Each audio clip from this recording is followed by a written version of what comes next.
हिंदी चुप्पी पर संजय राउत का मराठी लेखकों पर निशाना, बोले सरकार के लाडले बन गए। महाराष्ट्र में हिंदी भाषा को लेकर विवाद गरमाया हुआ है। सरकार ने हिंदी की अनिवार्यता वैसे तो खत्म कर दी है, लेकिन मुद्दा अभी भी ताजा है। इसको लेकर सांसद संजय राउत ने मराठी लेखकों और कवियों से सवाल किया है कि उन्होंने अपनी भाषा के समर्थन में आवाज क्यों नहीं उठाई। संजय राउत ने संपादकीय में लिखा है, महाराष्ट्र में स्कूली शिक्षा का भट्ठा बैठ गया है।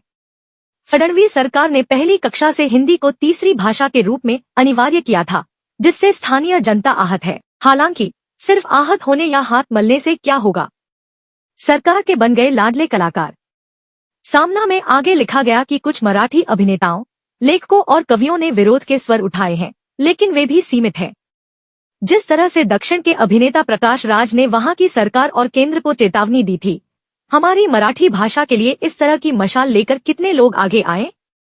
संजय राउत ने बड़ा दावा करते हुए यह लिखा, देवेंद्र फडणवीस और अन्य लोगों के दबाव में तथाकथित मराठी भाषी लेखक और कलाकार मंडलियों का दम घुट गया है, या सरकार के लाभार्थी बनने के चलते लाडली बहनों की तरह ये सभी लोग लाडले कलाकार, लाडले लेखक बन गए हैं। अब कवि हेमंत दिवटे ने इस हिंदी अनिवार्यता के विरोध में महाराष्ट्र सरकार का पुरस्कार लौटाने का फैसला किया है। पद्म पुरस्कार से सम्मानित लेखकों के मुंह सिले। सामना में लिखा गया है, बेशक बीजेपी काल में पद्मा पुरस्कार आदि के लाभार्थी बने मराठी दिग्गज जो ये भूषण या वो भूषण पुरस्कार से पुरस्कृत हुए हैं, वे इस हमले के खिलाफ मुंह सिलकर बैठे हैं।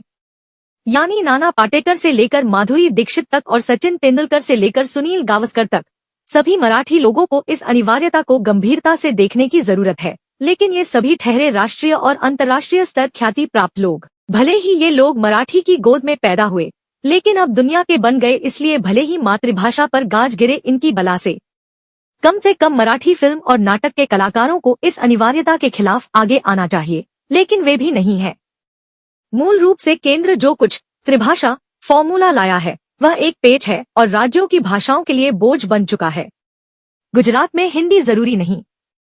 संजय राउत ने दावा किया कि केंद्र में बैठे शासकों ने अपने ही राज्य गुजरात में हिंदी को अनिवार्य नहीं किया। प्रधानमंत्री मोदी और गृह मंत्री अमित शाह ने खुद गुजरात की स्कूली शिक्षा से हिंदी को हटाया, लेकिन उन्होंने मुंबई महाराष्ट्र की मराठी भाषा और संस्कृति को मिटाने के लिए स्कूली शिक्षा में हिंदी को अनिवार्य कर दिया है। महाराष्ट्र जैसे राज्यों में स्कूली शिक्षा में हिंदी को अनिवार्य करने की कोई आवश्यकता नहीं है।